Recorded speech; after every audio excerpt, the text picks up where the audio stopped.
Hello, people, and welcome to the European pod here with myself, Dubul Dee. That's Kojo. We are here, people, again for our weekly roundup across Europe for the NC network. And it's been a busy week with leagues concluding.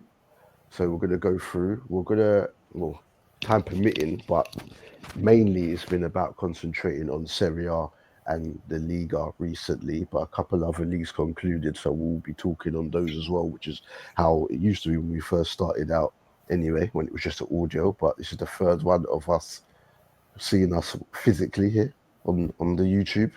How are you, Coach? You good? Yeah, man. All right. Sun's out, so can't complain. It's decent weather. Yeah, man. All good. Tough final coming up on Wednesday. Obviously, we'll get to that when we get to that. But yeah, man. How you doing? Yeah, I'm gonna have the predictions up for that, man. You lot, despite disgraceful league positions, might be sneaking into the Champions League. Well, not might, but one of you will be. There's no sneaking in, my friend. We've been here since 2015. This has been the rule, man. People need to allow it now. It's okay. Let it go. No, I'm playing. I know you're playing, but everyone else isn't. So Oh no, that's what I'm saying. They're all getting mad, homie. They're all getting mad. You know what I'm saying? But yeah, no, I'm all right. Obviously, to answer your question of what not laughing, but we've got to give the people what they want, it. We've got to give the people what they want as usual. You know what I'm saying? But we'll start off then with the drama in Serie A, right? Now, because this is a league that isn't concluded, the ones that we'll get into afterwards are all leagues that have been concluded already, right? We were messaging throughout the game, and it still remains with Napoli a point ahead, aren't they, on 79, and then Inter on 78, because both teams drew. Fancy that. I did say that Inter's game was going to be with Lazio was going to be a tricky one. When we were going through a few weeks ago, when we went through and there was like about 4 or 5 games left, and we were putting out what would be the hardest fixture, and we were saying that Inter had the more complex end to the season with the fact at home to Lazio, who are a good team, and then on the last day they got to go to Como, and Cesc Fabregas has done a good job over at Como, right? So first of all, obviously the games both kicked off at the same time. Inter drew 2-2 with Lazio, and it was just drama all around. Like the script writers were out, bro. They were out. So Inter took the lead through Bissek, wasn't it? That was a good finish by Bissek. Good finish for a defender. Like left-footed shot into the roof of the goal. And then Lazio equalised it. They had a couple of chances, Lazio. Dia had the chance for instance, but they equalised through Pedro. The ball bounced around in the box, and he smashed it into the roof of the goal. A long VAR check, prolonging the drama more, and that made it 1-1. Then Inter went 2-1 up. The man of the moment, Denzel Dumfries, with a thumping header to make it 2-1. And then ball came into the box from Lazio.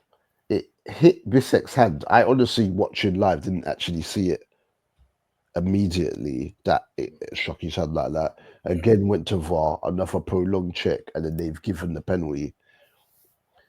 Jan Sommer dived the right way, but Pedro squeezed it in for 2-2, right, in injury time. And then the drama wasn't over there because Marko Arnautovic, who incidentally a couple of years ago when I can't remember if it was the Napoli title or the Milan. I'm sure it was the Milan title with actually a couple of years ago. He scored a goal for Bologna to stop Inter from winning that league, right?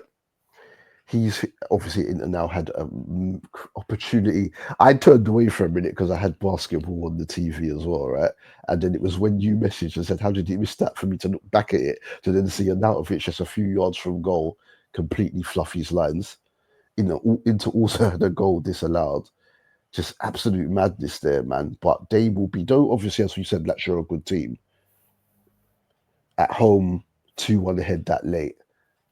However way you look at it, it's points dropped. Yeah, no, that's exactly what it is. I think you summed it up perfectly, to be honest.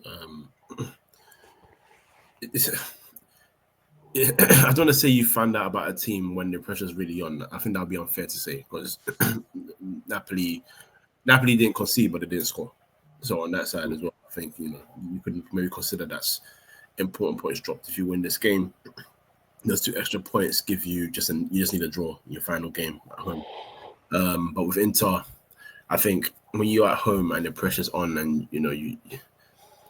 you're also anticipating a Champions League final, I think you need to set a standard a little bit and maybe set a precedent. And Lazio are a really good team. They are a really good team, but sometimes you need to make a statement.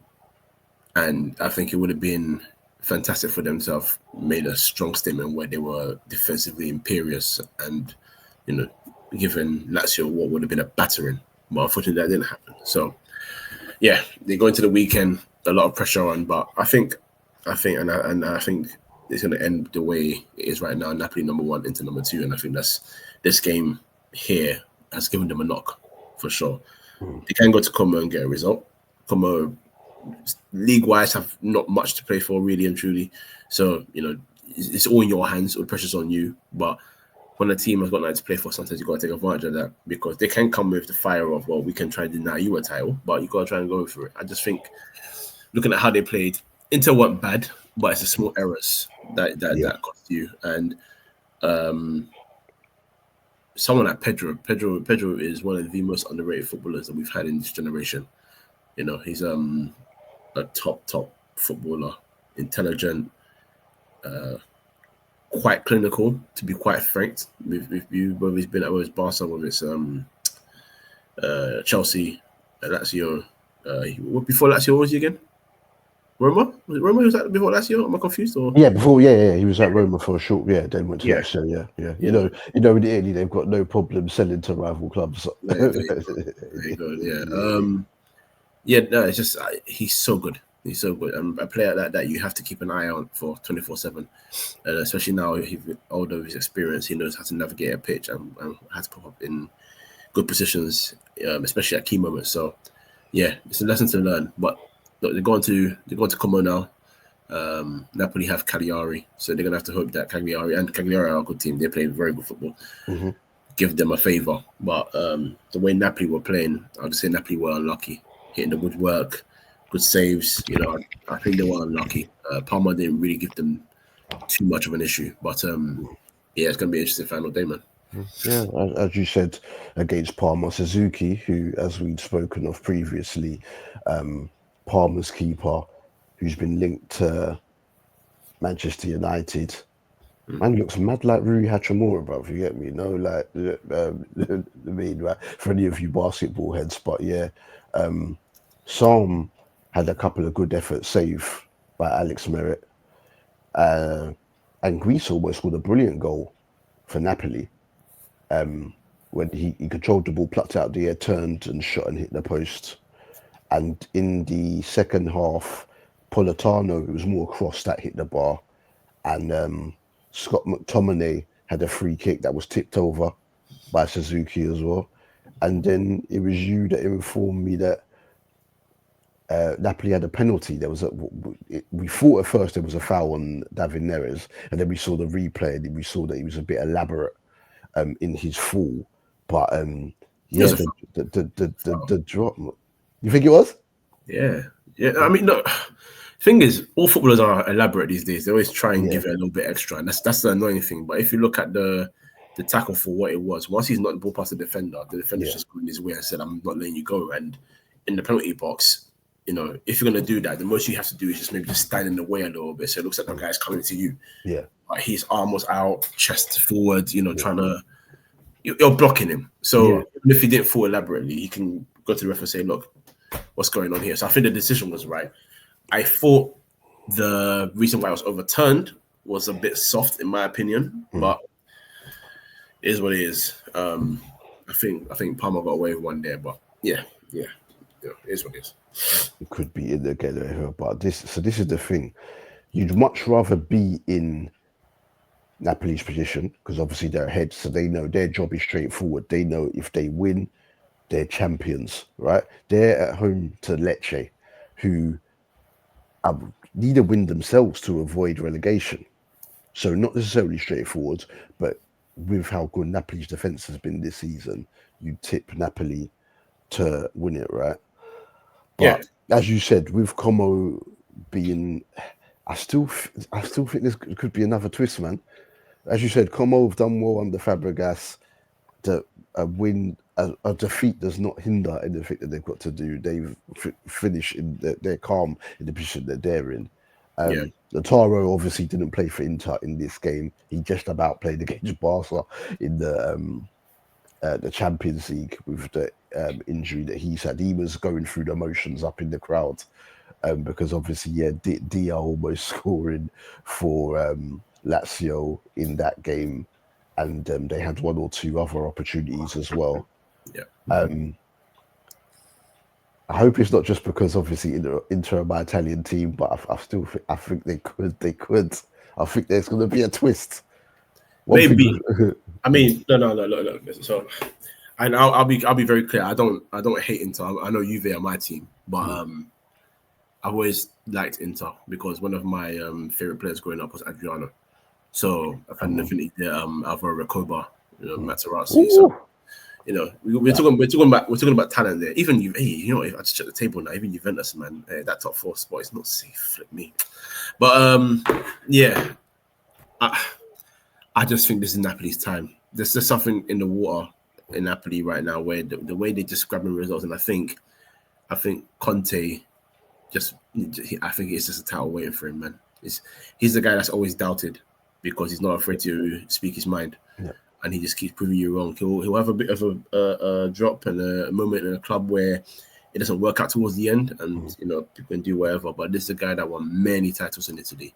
This is a guy that won the Premier League title after what people consider a heavy loss against Arsenal. Most teams would collapse after that and not really that 3-0. Yep, he was fantastic at Spurs. I don't actually think he did a bad job. I like the fact that they were 4th, and he said, "Why do you guys think 4th is enough? Why do you think top 4 is enough? Why do you want to push for the title?" That's why previous managers haven't worked, because you always give an excuse for these guys.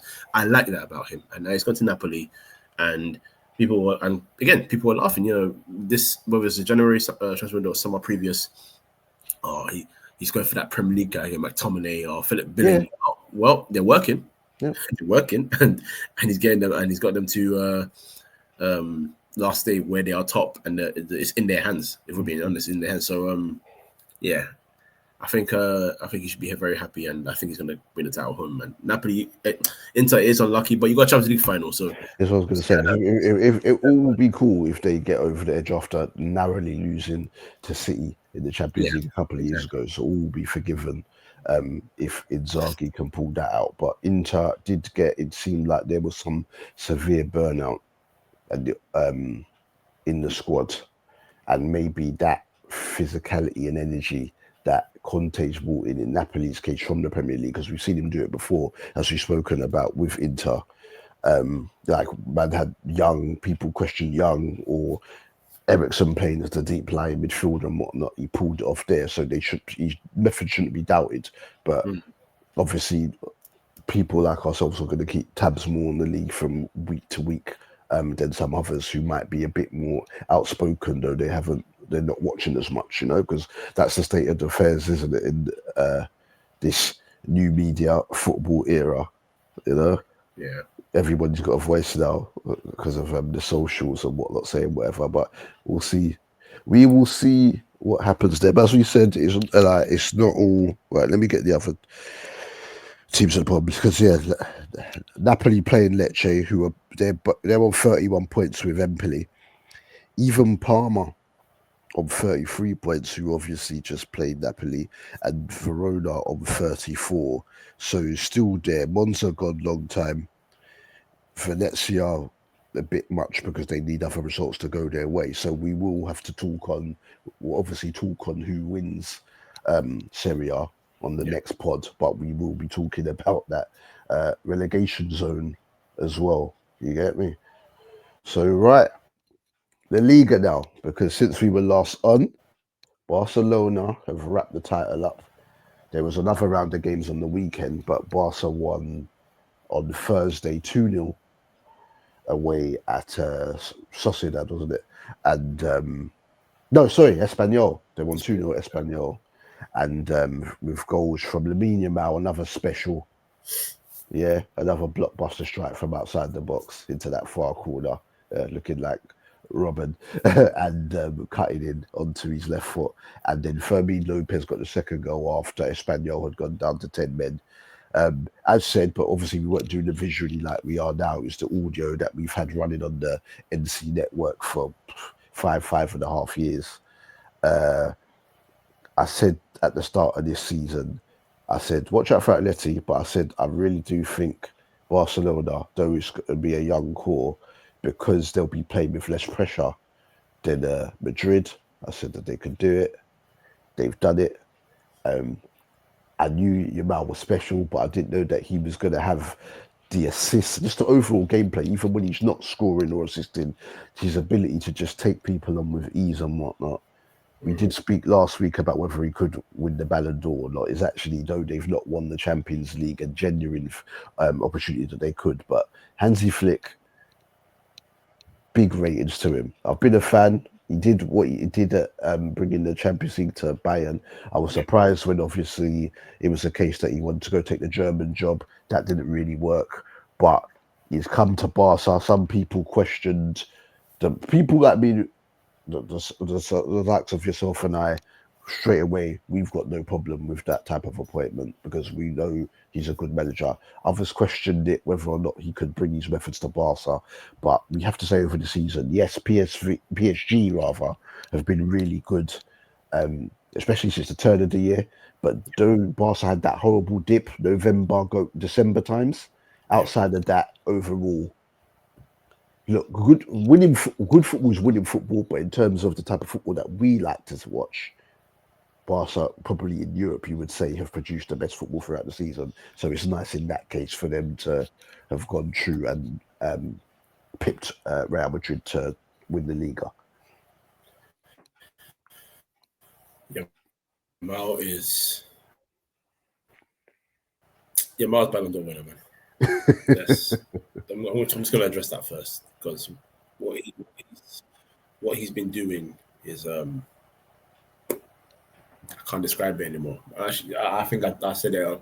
I think 2 or 3 months ago when I spoke about watching the football and having you joy when you're watching a player. He brings me joy, man. It's that simple. He just brings me joy. I don't watch him and feel like I don't want to watch this guy. I want to watch every moment. He's that good. And in terms of Barca's season as a whole and how they perform in this game, high pressure stakes. You're facing a team that is one of your deadly rivals locally, so they want to do everything in their power to block you. Didn't let it happen. They controlled the game. They were nasty when they need to be nasty. They were technical when they need to be technical. They were near perfect. So, yeah, I think they've had a brilliant season. I don't think, and obviously you said watch out for them as well. You said that your prediction, but I don't think a lot of people, considering what we've seen from them in the last couple of years, anyway, where they've had some sort of semi-success here and there, anyway. No one expected them to have got to the Champions League semi-finals and still be in the title race, especially when Madrid signed Mbappe. I think people thought, once they get the balance like that, it's done, game over. Madrid have their own faults. There's a reason why they didn't get any closer to the league title as well. So I'm fixing that in the mirror and fix themselves. But Barca, I think Barca, they deserve it. Obviously, we spoke about it earlier this season about it seemed like when they got top or Real Madrid got top or Atletico Madrid got top, someone wanted to fumble the bag the next week and let someone else go on top. It was not a real consistent club at the top, which is okay because you had the competitive nature of the league. But I think once they got their wins and once they beat Real Madrid in the cup, I think they went up another gear.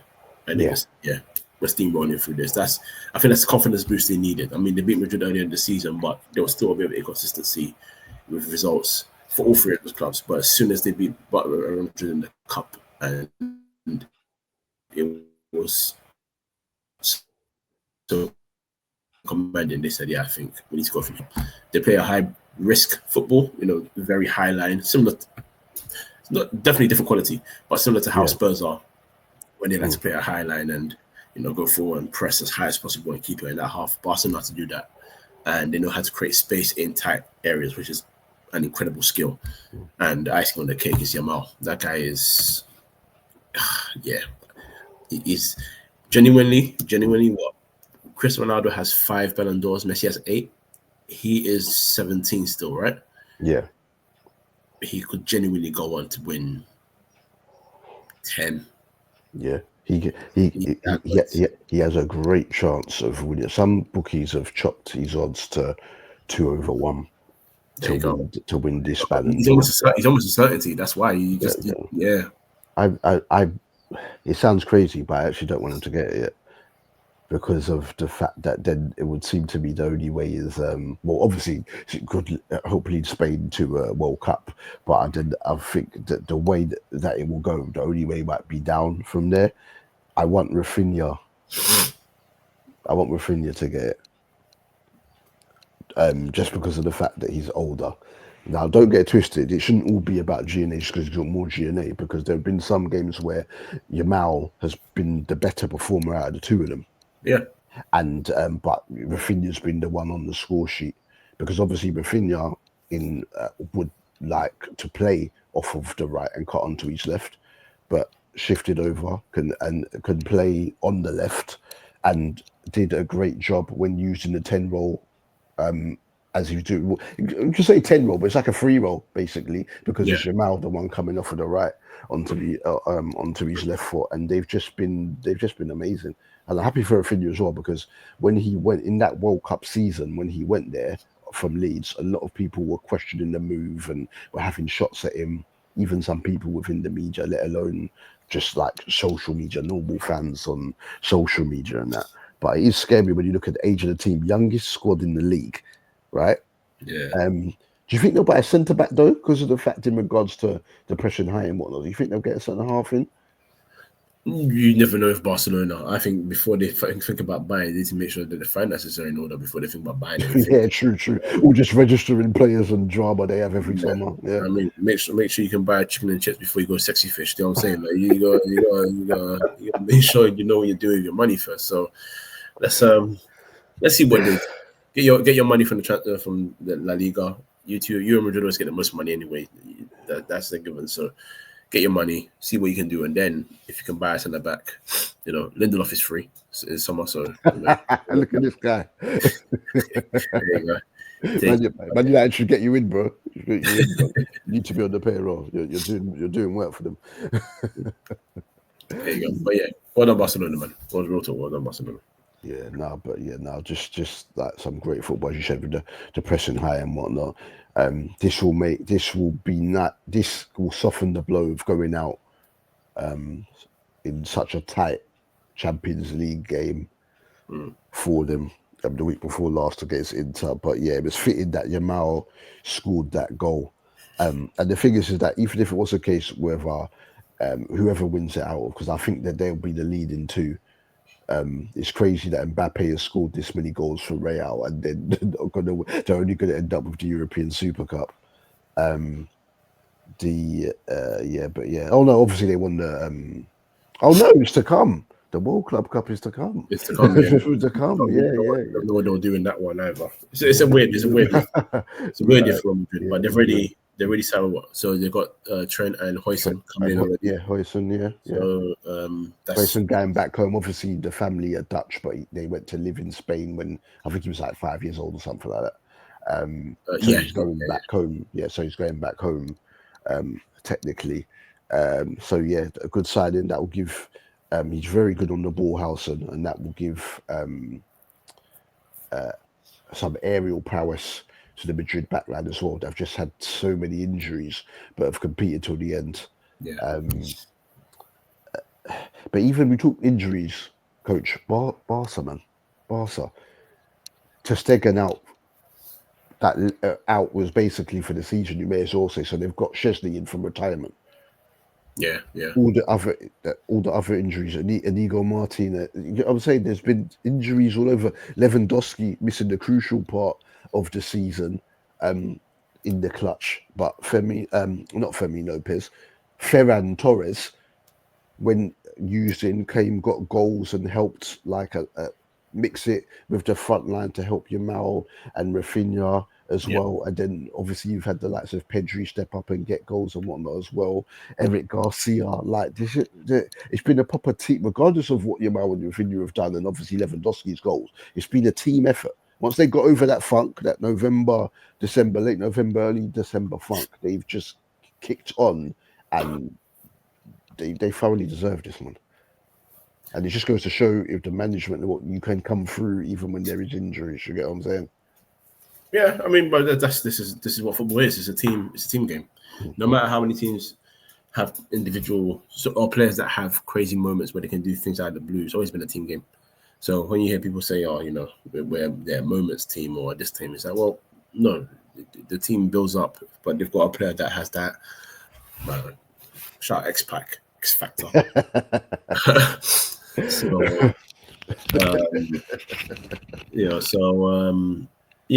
and that's the good thing about Barca squad. Barca, I obviously made a joke about financially and stuff. Look at the players that they've got that can make a difference. Lewandowski, Rafinha, Yamal. Those are three names, and one of them out doesn't mean the other two out. Yeah. Pedri and Gavi, such good, still so young, but so good midfielders. Kubasi, I think this is his real first standout year. It's been fantastic. And that's the thing, they're also not afraid to blood these young guys. Sometimes you just gotta be like, do it. Come and play. What's the harm? Genuinely, what's the harm? Go for it. Play. Things been missing. Don't be afraid. Balde's been missing at fullback. Like, look at the injuries that they've had. They've just got on with it. They haven't complained about it. Yeah, is it Paul Victor in the midfield? He's a good player. I feel like I know what you're alluding to here, so I'm not gonna. Oh yeah, no, because they got mentioned too much on the other pod. So but you get what I'm saying. I mean, like it's just. Anyway. No, I'm talking about. Well, actually, yeah, we did talk about them. I went on a bit of a rant about them. Certain Spanish managers complaining about injuries and red cards. The reason why they, and apparently they got 89 points last year, so that wasn't that. So the team that's top of the table and has won the league would have won it last year. Well, luckily for them, this team wasn't last year, so who cares? But anyway, yeah, man, what on Barcelona, man? and saying that in reference to my club, my English club, doesn't really make any sense because we've lost the league with 97 and 92. Yeah, so but this is the thing. Whilst I was speaking about for about maybe a year, we haven't spoken about it since because it doesn't matter. Unfortunately, it doesn't matter. No, it is. If we got 97 points, so we would have won the league when United won the treble. Oh, that's fantastic. That's what I'm saying, because you lot got 79? So 79. Watch out. Super Mikel Arteta's coming for your club next. He's going to come to us next. Luckily for us, your 2023-2024 team didn't exist in 1999, so we don't care. But hey, it is what it is, man. Let's move on to the next thing, man. Don't worry, he'll be crying again on Wednesday when whoever wins the Europa League. But anyway, we'll get to that because we're having predictions at the end. Now, in terms of title runs and points, let's go to the Erevidisie, a league that we used to regularly check in with when we first started the pod in the 1920 season, because the media favourites Ajax and PSV, it wasn't necessarily going to definitely be one of them winning the league, because Alkmaar, remember that last show we did before the pandemic when Alkmaar beat Ajax 2-0 at their ground, right? Yes. And then they null and voided the season. Alkmaar got level on points with Ajax and they null and voided the season. I don't know why they did that, but I've seen as all the other leagues brought their leagues back. But the Erevidisie, there's absolute madness. I would have hoped that my boy, former player, man like Jordan Henderson, could have got himself another league title, but it wasn't to be. Ajax started off the season tentatively, got themselves up to third. PSV were top. Then PSV had an ultimate capitulation to a point where Ajax went top of the league, coach, and with 5 games to go, were 9 points clear, and then just decided to stop winning. And PSV, despite Ajax beating FC 2-0 on Sunday, PSV won 3-1 away at Sparta Rotterdam, and PSV have won the title. Yeah. Like, what's going on? What's the? Is it Farioli? Francesco Farioli, I believe his name is the Ajax manager, has now stepped down after this I told you. Look, I told you he was going to survive, man. I told you he was going. I told you you. said that. You said that it would happen. You see, the thing is that people in this era, right? An era that obviously we all still operate in. I'm not the biggest fan of, especially on social media, but even some media outlets, big media outlets, the word bottle, yeah, or bottle job gets thrown about very loosely and sometimes in the wrong context, right? Mm. This is one. There's no doubt about this. Unequivocally, yeah. Yeah. Where's Simon Jordan at? Unequivocally, yeah. This is a bottle job. 9 points. You had 5 games to wrap up the title, and you haven't done it. What's going on? Didn't they beat PSV not too long ago as well? This is the thing. So, also, you said you mentioned ex-player. Shout out my ex-player, Waco, for slapping the camera. That was a fun moment. I hear it. Look, I've always had a weird feeling about Ajax, and I'm not talking about old Ajax where they gave us the legends, Seedorf, and the young. I'm talking about after Ten Hag left, that team. We spoke about that team that got to the Champions League semi-final. They bottled against Tottenham. That's another bottle job, right? I've had a weird feeling about that team because after that game, like it's weird to say that after that game, I suddenly question what they're about because they're a legendary team. Like I'm not gonna disrespect Ajax anyway, but this era of Ajax, I looked at them, I was like, there's something not right here. Yeah. And when they have players that do quite well in the team, and they play such a good brand of football, and whatever, and so on and so forth. When these players leave, they struggle in other places. Even I'll talk about their diamond at the time was De Ligt. Everyone was speaking about De Ligt, whether that was when he was the young 17/18-year-old that was playing the European final against Man United, or his time after that before he went to Juventus first before Bayern, didn't he? Yeah, and then obviously Bayern to United. Excuse me. I've looked at all their players that have gone and come and left, and I'm just like, there's something not right here. And as a team, their brand of football for us, Ajax forever have this model where they play a certain brand of football and they'll keep going, but there's something that's just not right there. And looking at the players they started to sign, Henderson, yes, has won a league title before. Henderson has had a very good Premier League career.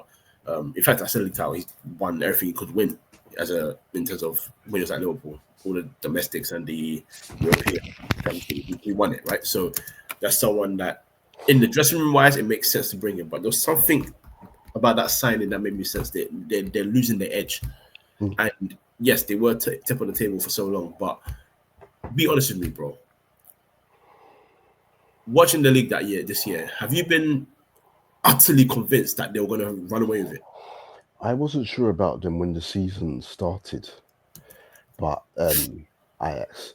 But then once they kicked into gear and then PSV fell off, and the manager was cussing them, and within that time of PSV dropping league points, we obviously played them in the Champions League. Though obviously we'd already we were top of that group stage and we got through because Barca drew their game, right?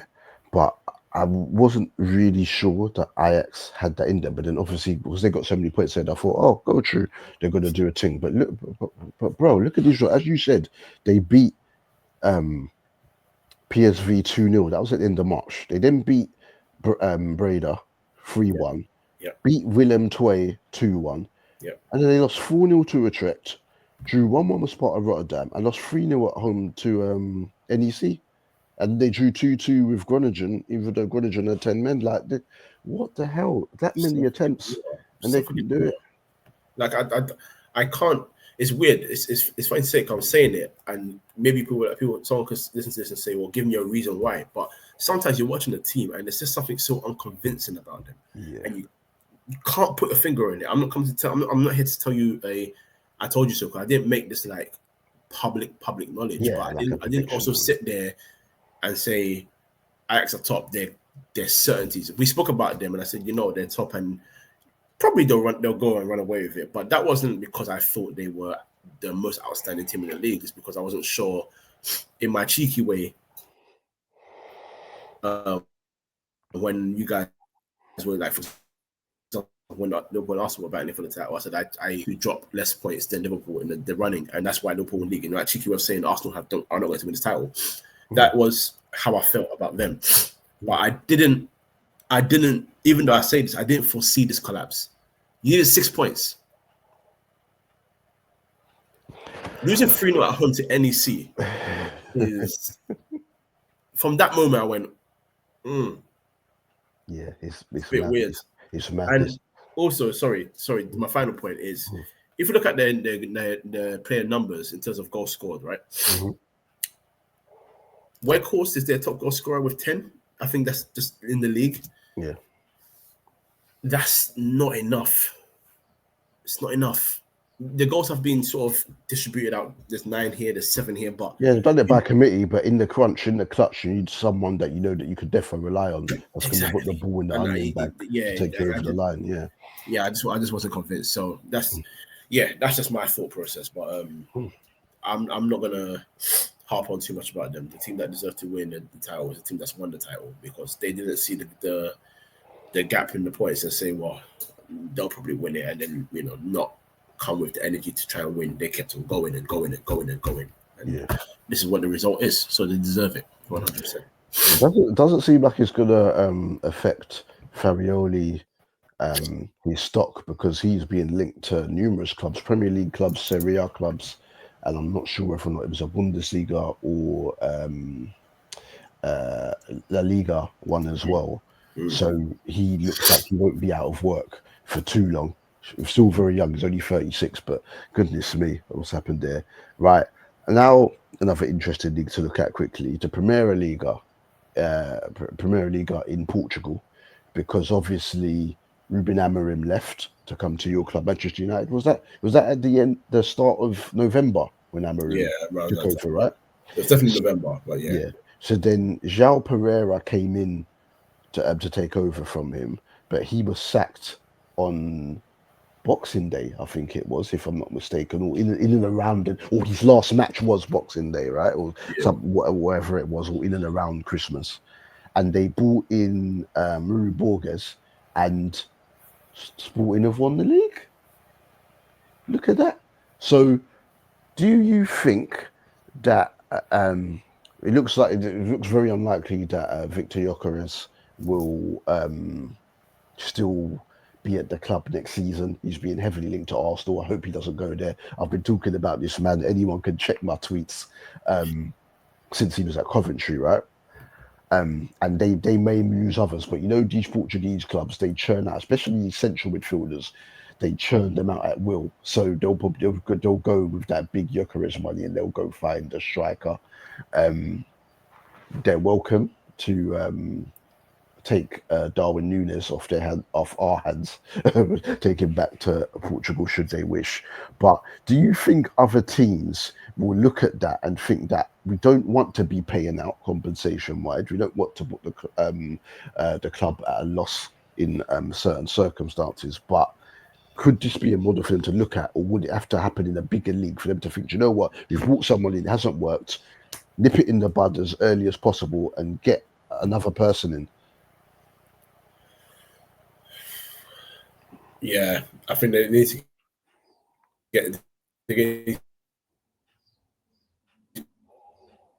need to know, or at least know where he's going. So then you're like, okay, this is what we're dealing with, fine. And the reason I say that is because, just in my opinion, I think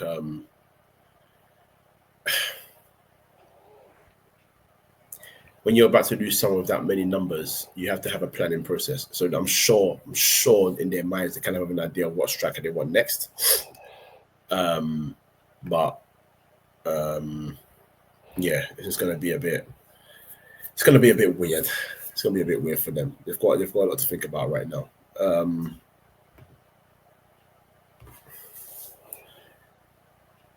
Sorry, this is going through my mind is right now is just how much I want him.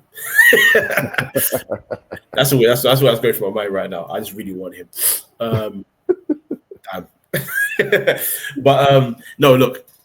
Yeah, I think he's had an incredible season again. How many goals he's got? 50-something goals. The guy he's just a savage, bro. Because and obviously, as I said, I saw it even when he was at Coventry. Though obviously the service was less. He can finish both feet. He's a competent shooter with his weaker foot, right? With his left, when need be. Sometimes strikers have got those like when they can. It looks like they're scuffing the effort, but they do it in training. They know where to put it. But the upper body strength and whatnot, you can pick the ball up edge of the box and body a man and turn, shoot and whatnot. You get what I'm saying? Like, I don't know whether Amber tried to talk to him, but all advisors obviously having brought him to that league, and it was a bold move at the time. It's worked easily, but bringing someone in from the Championship, not even the top division in the Premier League, to take them to Portugal, but the array of goals and what, don't judge him just off of his performance when Sporting got slapped about by Arsenal in the Champions League. Gyökeres is very good, and when you watch him and Isak play for Sweden, Isak plays behind and off him. It's Gyökeres that is the furthest forward out of the two. And yeah, it's just been doing the madness. I'd take him all day long, but I've not heard any rumours of us being linked to him. And you'd think with Berta in now at Arsenal that they're going to solve that issue of not having a 9. So we'll see. But no, but well done to Sporting, because when they sacked this guy, they didn't even give him 2 months. I thought, ooh. But now Borges has come in and they've done the thing. And the thing is that for a lot of the season, Porto have been solid. So Sporting have just pulled away. And that's what I'm saying. That goal scorer. You get what I'm saying? Like, Porto have got people in the team that can get goals, but obviously they got that Evan Nilsson money from Bournemouth after obviously Bournemouth let Solanke go to Tottenham. Evan Nilsson has had a good first season for Portugal, so we'll see what Portugal do in the market. But again, strikers, they'll find them, whether they get someone from Brazil or whatever, but also as well Porto, another team like Sporting and Benfica, who just have this conveyor belt of midfield players that they just churn out. And yeah, we'll see. Now, in France, I want to give ratings. We already covered the fact PSG had won the league, but Liam Rosenoir in his first season at Strasbourg has led them to 6th place, which means they have the chance to qualify for the Europa Conference League. If I'm not mistaken. So ratings to him, because he was harshly sacked by Hull. So I'm happy for him that he's done the job in Liga there. You can hear from the way, it doesn't always, when he's come on, whether it be Sky or whatever, you see that he can analyse the game really well. And he studied and was intent. Like, you can see he's a proper listener, or you can see that he would have probably breezed through getting his coaching badges, right? But I'm glad that he's gone to another country where obviously English isn't the first language, and he's gone and he's done well playing his football as well. Sometimes you can say that the football can be a bit naive at the back because Strasbourg have leaked goals at times, but they've is it Agoma they've got, he's been scoring, he's been doing well for them. There's a Swedish brother that is there as well, to get his name.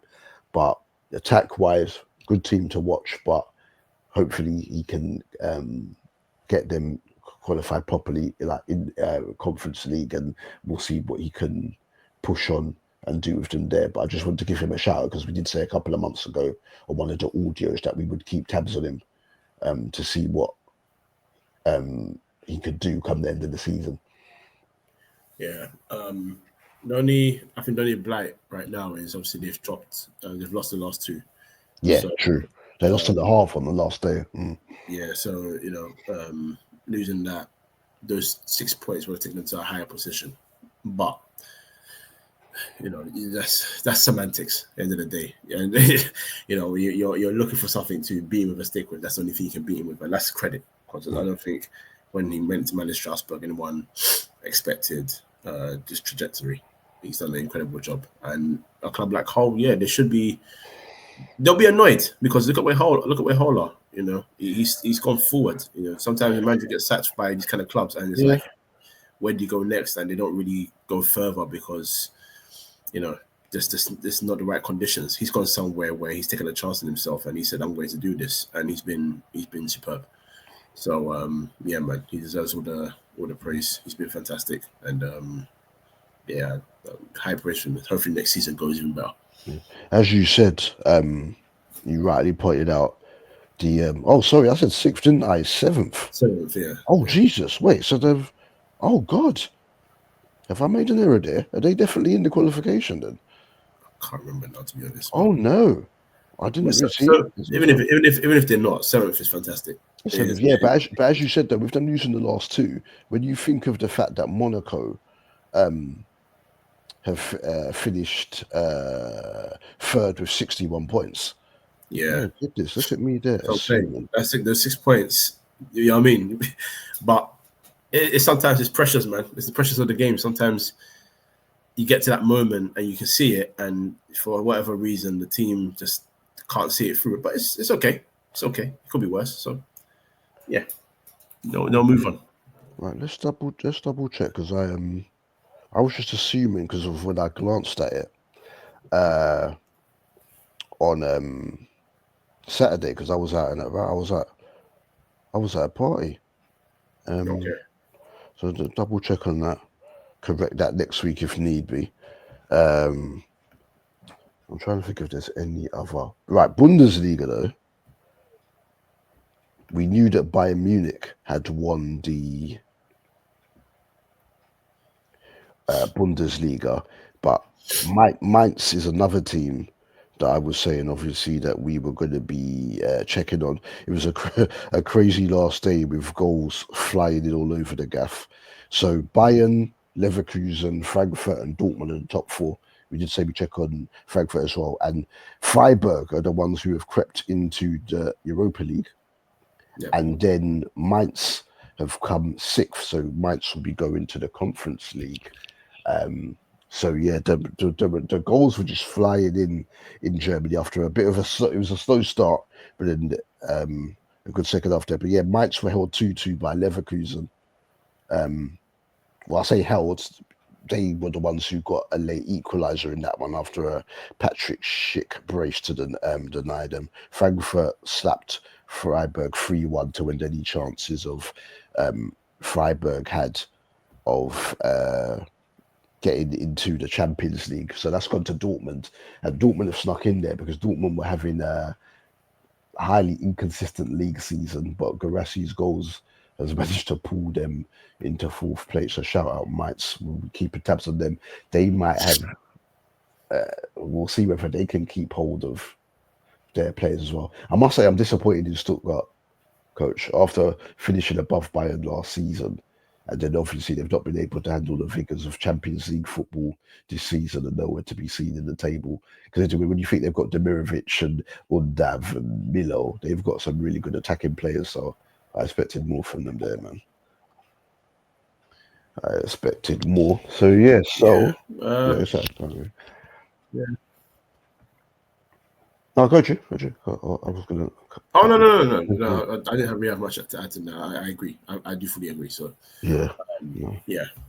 I'm just trying to check on Strasbourg. I was assuming they'd come sixth, but yeah. So right, let's wrap the last thing then, and this is more your time than mine, because a lot has been said about the fact of the struggles that Tottenham and Manchester United have had this season. Is evident. Like the league defeats have just been absolutely ridiculous for both teams. But you are, as you said, and the rule has been there for the best part of 10 years, have the opportunity to get into the Champions League, as we have tomorrow evening the Europa League final. Do you believe in, without like, in terms of like an analysis, in terms of who you think is going to win, a prediction, without your Man United hat on, who do you think is going to win this trophy? Because Tottenham have had the edge on you this season. Yeah, they have, and to be honest, that should give them the confidence to come into this game and win it. I'm still going to back my boys, and that's not me going heart over head. That's me thinking, I'm hoping that the experience of Casemiro, the experience of Bruno Fernandes comes to the table. Especially Casemiro, I feel like he's going to be so key in this game. He's a goal getter. He's a leader. And he's found his form again. He's back in shape. He's feeling confident. So we're gonna lean on him heavily. I'll be honest, Spurs. If Spurs are smart, if what's his name, Ange wants to get this game won, he needs to talk to his players and say, you need to treat this as a Premier League game, not as an occasion. Yeah. Because if everyone just looks at what United have done, all their successes have been in Europe because when they're playing against European sides, they tactically seem to find a way to get through. And then of course a little bit of luck here and there with the late winners and so on, but against the Premier League sides, we've seen it domestically, haven't we? Man United have not been good enough. And I guess Spurs, they've played 3 times in the league, twice, lost them, and we lost in the Carabao Cup to them. So you got to treat it as a league game. You got to say, just go out there and do what we usually do. Forget about the occasion. You know what happens when you win, but until then, go for that. But there is where I think Man United will win the game, is because I think Spurs will feel the occasion. And with the injuries that they have, I think they're struggling, and they're doing this thing where they're doing very high risk behavior by trying to rush these guys back. Kulusevski had the knee surgery and they're trying to get him on the bench. Yeah. Madison's supposed to be out for the season, they're trying to get him on the bench. Bergva's supposed to be out for the season, they're trying to get him on the bench. Even earlier, a couple months ago, you had Romero and Van de Ven being rushed back before they were there. Then it's come to a point where, because of the performances, he's even benched more Van de Ven than recently, in regards to obviously around Europe. So not wanting to overplay them also as well in terms of form. Like they played some the other day, and I'm sure he brought them off both around half time or if I'm not mistaken. So yeah, it's a bit of a mad one there. There's a lot to play for, isn't it? So he's trying to analyze and think what the best way to handle this is. But we'll see. We'll see. I mean, even with United, we've got Euro back in training. We've got Xerxes back in training, which is the one that surprised me. I didn't expect to see him back. Dallo, I knew was going to come back, so Dallo's back. So, yeah, everything is just trying to get a full squad, I think, is the best way to put it. But we'll have to come, when it comes to it, let's see what we can do, man. That's where we are right now. Let's see what we can do, see how we perform, and go from there. But I'm going to go with United. I'm going to go a 2-1 win. It's funny on style of play. I said Man United 1-0, get an early goal and just give me a boring game after that. I could care less. The Spurs fan Callum said he's going to be 3-2 Spurs. He said he thinks Spurs is going to be he thinks it's going to be 3-2 because both teams can't defend. It's going to be very open. Spurs with their high line, United with Onana. So we'll see. But I'm going to go United, man. Yeah, my bad before I give my prediction. Yeah, I still will give him ratings, but yeah, that collapse has cost them, coach. Strasbourg finishing 7th. They've not qualified. Lyon, who won 2-0 on the last day against Angers. Lacazette getting his 200th goal for Lyon. It's Lyon that have got that last spot. Damn. Ratings to you still, Liam, but that spoiled that segment. But yeah, right back. So I digress to the Europa League final.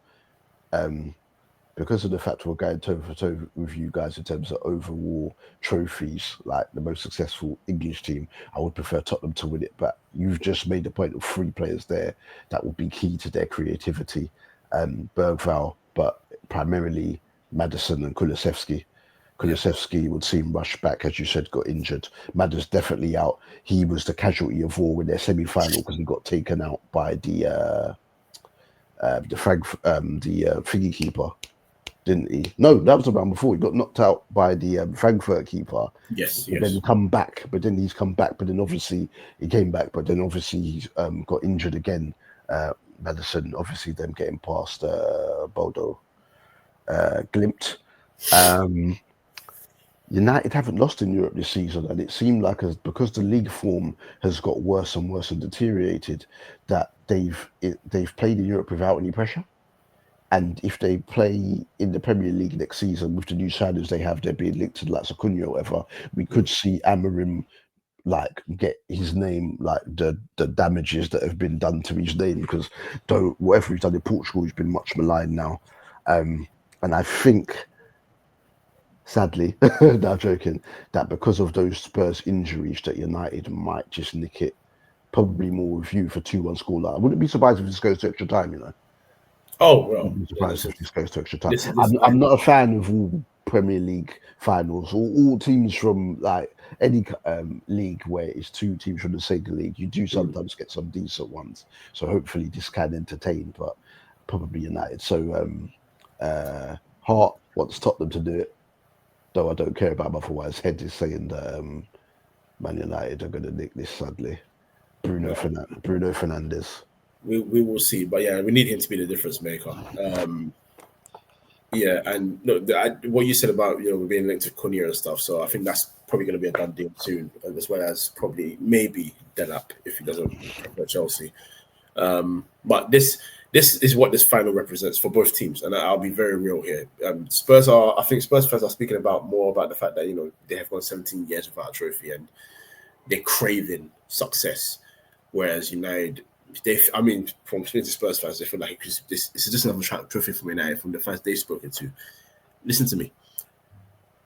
I firmly believe, win or loss, Amorim is the man, and I think he's the man to take us forward. But if we win this trophy and get into the Champions League, the money that comes into the club allows him just that little bit more space to do more in the market, to give him a real chance to try to find the players he wants to progress to whatever stage him and the club see next. I'm not going to put expectations out there because at this point I want to see a ripple that makes sense. We need to win that for this reason, because if anyone knows Amorim, if you go back to when he went to Sporting in his first year, he got rid of 25 players. I know there was a time where the club was in disrepute and players were refusing to play, fans were writing. You remember that time at Sporting? It was a crazy time. But he went out there and he was basically, if you want to be here, you got to prove you want to be here. And if you don't want to get here, you don't want to be here, get the hell out.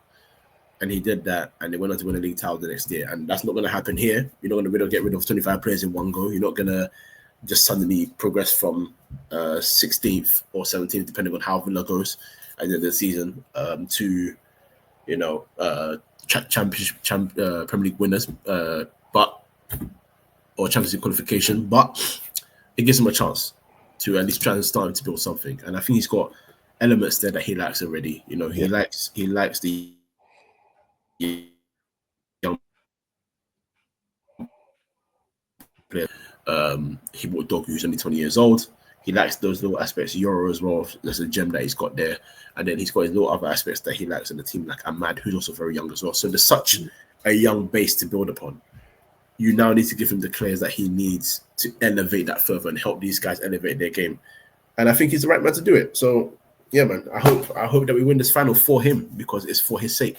After that, we can worry about everything else. But right now, I worry about him and what he's doing. And I think this is the best chance for him. So, fingers crossed, we win this bloody trophy, man. Because if we don't, I might be in real tears, my friend. I might be in real tears. Man said tears, to making the grown guys cry. But yeah, it'll be a hard season for you lot. But look, at least you've experienced numerous league titles in your life, Broski. You could be going through this without all those other trophies. I have, but bro, we are now 12 years past the last one, man. So I need psych in my life. I need something. I took it from your fan base and Arsenal's fan base, and one of my friends, I did tell them, you watch. I said, before you know it, Arsenal will be the ones that could be going damn near 30 years without a trophy. And I said, without a league title. And I said that to them over 10 years ago. And look, we're at 21. It will be a minimum of 22 if they could do it next season as it is. You get what I'm saying? So there you go. But this is the thing, though. You lot in your crap period have still what? You've won the Europa League under Jose. You've won the League Cup under Jose and Ten Hag. You've won the FA Cup under Van Gaal and Ten Hag. You get what I'm saying? So you've still been able to win the other trophies, though you've not been able to get a league with all the managers you've had change, couple second place finishes, though you've not really challenged properly for the title with those second place finishes. So it could be worse, bro. It could be worse. It could be worse, and that's why I'm not I'm not a dramatic Man United fan in terms of like, oh my god, this is not good enough, and we need. I'm just saying where we've regressed to now, the squad is terrible, and if you're going to improve on the squad substantially enough this summer, you need a trophy to start that thing, to kickstart it. It boosts confidence in the manager, and then it'll boost confidence in the players that remain there. And then the rest of them that down there, you can actually bring in. They're like, well, this team just won. Imagine Cunha, I'm sure it's a done deal. He's coming whether we win the trophy or not. But if he comes into a club where he's like, wow, they just won the European trophy and then the Champions League, that gives him that boost. He wants, you know what I mean? So it's different. If you look at you guys, obviously you've won a Premier League title. You've lost Trent now for sure, and Robertson has been under decline. He only got his first assist of the season against Arsenal. And that's not like him. Obviously, I'm not saying that's his only game, but that's one of his key. Second all time, isn't it? Him and Trent are the top two. There you go. So there's all-time assists in it. There you go. So that's one of his key skills, and you've seen that, and you've won a league title. But with that, you said, okay, well, we'll go inside Frimpong, and we're trying to get Kirkes in now. So you're already trying to address it. And that gives you a chance for next season because you're trying to address where you're going. By the way, I think next year you might be playing three at the back because there's two stick of wing backs rather than fullbacks. Yeah. So I think playing four at the back with Frimpong and Kirkes is hell of risky. And if he does it, it could be super entertaining, but super headache for you guys as well. So we'll see. But yeah, either way, that's what we're talking about. It's about giving yourself a chance, and we need it. But same for Spurs because they've got a good base as well of young players, and if they're able to build on that successfully, they could even be in for a good future as well. But then, of course, they've got the biggest up of them all, haven't they? Daniel Levy. He doesn't want to see his own team win. So there you go. There you go. Oh, right. So we'll leave it there. We will leave it there this week with those Europa predictions. Anything you want to plug, Coach, before we end? Style of play, of course. Style of play is what I'm on usually. So style of play, and man, Wednesday is gonna be a deadly day. So if you come to the podcast next week and you see only Dubul Dee's face in the middle, don't be confused. I mean, it takes some time away to think about things, but yeah, we'll see. We shall see. Might do you good. No Europe next season might do you good, broski. It might galvanize you in the Prem and get you properly like to be able to challenge for Europe. You get me through via the league table rather than through one of the cups. You know what I'm saying? But we'll see. Yeah, I'm Dubul Dee. That's at DUBULDEE on all social media platforms, and I am part of the D&D Football Factory. That's at DD Footy Factory _ and we go live. We're on your radios every Saturday morning at 10 a.m. on Top FM 95.5 FM in London. But if you've not got that, make sure you download the app that's available on all smartphones, the On Top FM app for that Saturdays at 10 a.m. and at DD Footy Factory _ as said. But that's it for this week here on the European Pod for the NC Network. Thank you very much for listening, people. We are out.